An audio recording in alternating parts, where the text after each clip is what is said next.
हाँ तो मेरे प्यारे बच्चों, आज हम क्लास 12th हिंदी चैप्टर 5 का सॉल्यूशन करवा रहे हैं। यदि आप बोर्ड एग्जाम में एक अच्छा परसेंटेज लाना चाहते हैं तो इस वीडियो को आप शुरू से लेकर लास्ट तक जरूर देखिएगा। नंबर का प्रश्न हमारे पास दिया गया है कि रोज शीर्षक पाठ में पलंग के नीचे कौन गिर पड़ा। तो इसका राइट आंसर होगा ऑप्शन नंबर सी, टीटी। उसके बाद 2 नंबर का प्रश्न हमारे पास दिया गया है कि स्वाधीनता आंदोलन में उग्र और विद्रोही विचारधारा वाले एक क्रांतिकारी के रूप में किनकी भूमिका रही थी।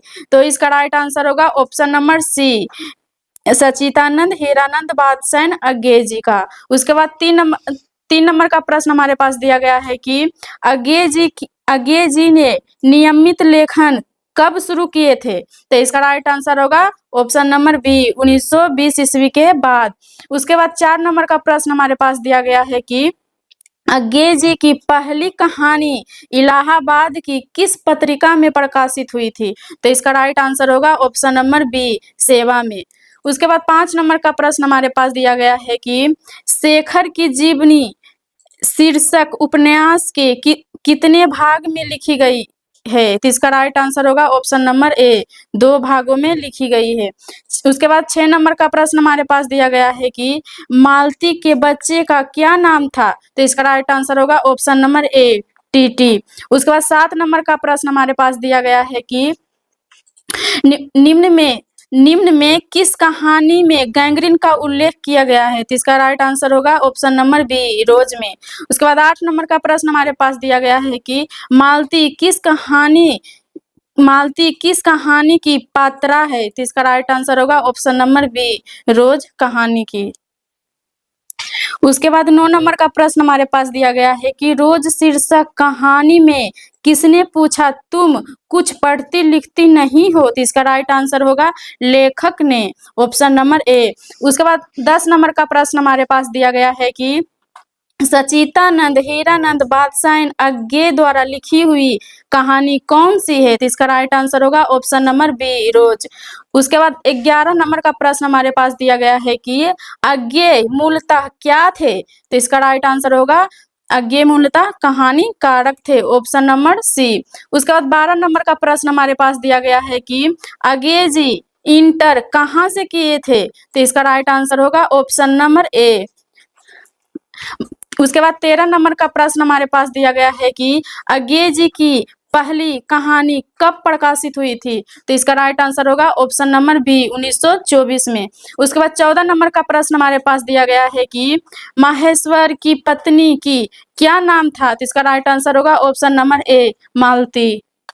उसके बाद 15 नंबर का प्रश्न हमारे पास दिया गया है कि अज्ञे जी की कौन सी कहानी में गैंग्रीन शीर्षक नाम से प्रसिद्ध है। तो इसका राइट आंसर होगा ऑप्शन नंबर डी, रोज। उसके बाद 16 नंबर का प्रश्न हमारे पास दिया गया है कि लेखक कितने वर्ष बाद मालती से मिलने आए थे। तो इसका राइट आंसर होगा 4 वर्ष बाद, ऑप्शन नंबर बी। उसके बाद 17 नंबर का प्रश्न हमारे पास दिया गया है कि मालती के पति किस बीमारी का ऑपरेशन करके आए थे। तो इसका राइट आंसर होगा गैंग्रीन, ऑप्शन नंबर सी। उसके बाद 18 नंबर का प्रश्न हमारे पास दिया गया है कि मालती के पति का क्या नाम था। तो इसका राइट आंसर होगा ऑप्शन नंबर बी, माहेश्वर। उसके बाद 19 नंबर का प्रश्न हमारे पास दिया गया है कि भारतीय ज्ञानपीठ द्वारा अज्ञे जी को कौन सा पुरस्कार मिला था। तो इसका राइट आंसर होगा ऑप्शन नंबर सी, भारतीय ज्ञानपीठ पुरस्कार मिला था। उसके बाद 20 नंबर का प्रश्न हमारे पास दिया गया है कि बचपन में खेलने के लिए सच्चिदानंद हीरानंद बादशाह अज्ञे जी कौन सा नाटक लिखा था। तो इसका राइट आंसर होगा ऑप्शन नंबर सी, इंद्र सभा। उसके बाद 21 नंबर का प्रश्न हमारे पास दिया गया है कि रोज शीर्षक कहानी में मालती मिट्टी का बर्तन गर्म पानी से क्यों धो रही थी। तो इसका राइट आंसर होगा दही जमाने के लिए, ऑप्शन नंबर डी।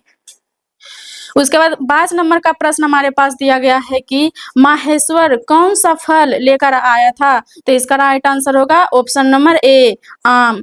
उसके बाद 23 नंबर का प्रश्न हमारे पास दिया गया है कि रोज कहानी का कौन सा पात्र डॉक्टरी पेशे से जुड़ा हुआ था। तो इसका राइट आंसर होगा ऑप्शन नंबर बी, माहेश्वर। उसके बाद 24 नंबर का प्रश्न हमारे पास दिया गया है कि अज्ञे जी ने कितने वर्ष की उम्र में कविता लिखना शुरू किए थे। तो इसका राइट आंसर होगा ऑप्शन नंबर ए, 10 वर्ष के बाद।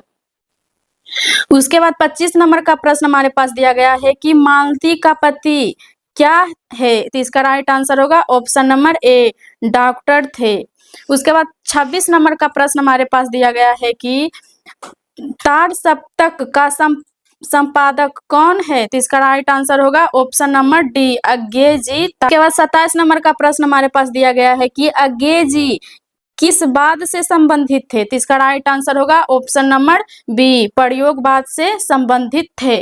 उसके बाद 28 नंबर का प्रश्न हमारे पास दिया गया है कि इनमें से अज्ञे का नाटक कौन था। तो इसका राइट आंसर होगा ऑप्शन नंबर डी, उत्तर प्रियदर्शी। उसके बाद 29 नंबर का प्रश्न हमारे पास दिया गया है कि गैंग्रीन इनमें से किससे संबंध है। तो इसका राइट आंसर होगा बीमारी से, ऑप्शन नंबर डी।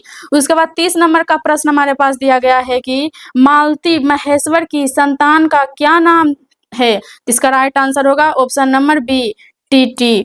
उसके बाद 31 नंबर का प्रश्न हमारे पास दिया गया है कि नदी के द्वीप किसकी रचना है। तो इसका राइट आंसर होगा ऑप्शन नंबर बी, अज्ञे जी की रचना है। उसके बाद 32 नंबर का प्रश्न हमारे पास दिया गया है कि अज्ञे जी को ज्ञानपीठ पुरस्कार किस रचना पर प्राप्त हुआ था। तो इसका राइट आंसर होगा ऑप्शन नंबर ए, कितनी नावों में कितनी बार। 32 नंबर का प्रश्न 33 नंबर का प्रश्न हमारे पास दिया गया है कि अज्ञे जी का जन्म हुआ था, मतलब अज्ञे जी का जन्म कब हुआ था। तो इसका राइट आंसर होगा ऑप्शन नंबर ए, 7 मार्च 1911 को। उसके बाद 34 नंबर का प्रश्न हमारे पास दिया गया है कि अज्ञे जी के पिता का क्या नाम था। तो इसका राइट आंसर होगा option number B, doctor Hiranand Shastri. उसके बाद 35 नंबर का प्रश्न हमारे पास दिया गया है कि कौन सी पुस्तक अज्ञे जी की है, मतलब कौन सी पुस्तक अज्ञे जी की है। तो इसका राइट आंसर होगा ऑप्शन नंबर सी, हरी घास पर क्षण भर। उसके बाद 36 नंबर का प्रश्न हमारे पास दिया गया है कि कौन सी रचना अज्ञे जी की नहीं है। तो इसका राइट आंसर होगा ऑप्शन नंबर डी, त्रिच। उसके बाद 37 नंबर का प्रश्न हमारे पास दिया गया है कि रोज कहानी की नायिका कौन है। तो इसका राइट आंसर होगा option number D, option number B, Malti. उसके बाद 38 नंबर का प्रश्न हमारे पास दिया गया है कि रोज कहानी में अतिथि बनकर कौन आते थे। तो इसका राइट आंसर होगा ऑप्शन नंबर सी, मालती के दूर से रिश्तेदार का भाई आते थे। उसके बाद 39 नंबर का प्रश्न हमारे पास दिया गया है कि रोज कहानी घंटे की किस खरक्कन के साथ समाप्त होती थी। तो इसका राइट आंसर होगा 11, ऑप्शन नंबर डी। उसके बाद 40 नंबर का प्रश्न हमारे पास दिया गया है कि कौन सी कृति अज्ञे की नहीं है। तो इसका राइट आंसर होगा ऑप्शन नंबर ए, पल्लव। उसके बाद 41 नंबर का प्रश्न हमारे पास दिया गया है कि कौन सी कृति अज्ञे की है। इसका राइट आंसर होगा ऑप्शन नंबर बी, नदी के द्वीप। उसके बाद 42 नंबर का प्रश्न हमारे पास दिया गया है कि रोज शीर्षक पाठ साहित्य की कौन सी विधा है। तो इसका राइट आंसर होगा ऑप्शन नंबर बी, कहानी।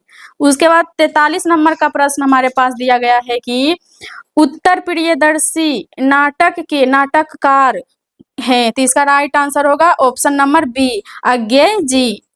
उसके बाद 44 नंबर का प्रश्न हमारे पास दिया गया है कि शेखर एक जीवनी किस विधा की कृति है। तो इसका राइट आंसर होगा ऑप्शन नंबर सी, उपन्यास की। उसके बाद 45 नंबर का प्रश्न हमारे पास दिया गया है कि अज्ञे जी की माँ का क्या नाम था। तो इसका राइट आंसर होगा ऑप्शन नंबर बी, वयंती देवी। उसके बाद 46 नंबर का प्रश्न दिया गया है कि रोज शीर्षक कहानी के लेखक कौन थे। तो इसका राइट आंसर होगा ऑप्शन नंबर बी, अज्ञे जी। तो चलिए आज के क्लास में हम इस चैप्टर का सभी क्वेश्चन का सॉल्यूशन करवा दिए हैं। आपको वीडियो अच्छा लगे तो वीडियो को लाइक कर दीजिएगा और मेरे चैनल पे नए हैं तो चैनल को सब्सक्राइब कर लीजिएगा।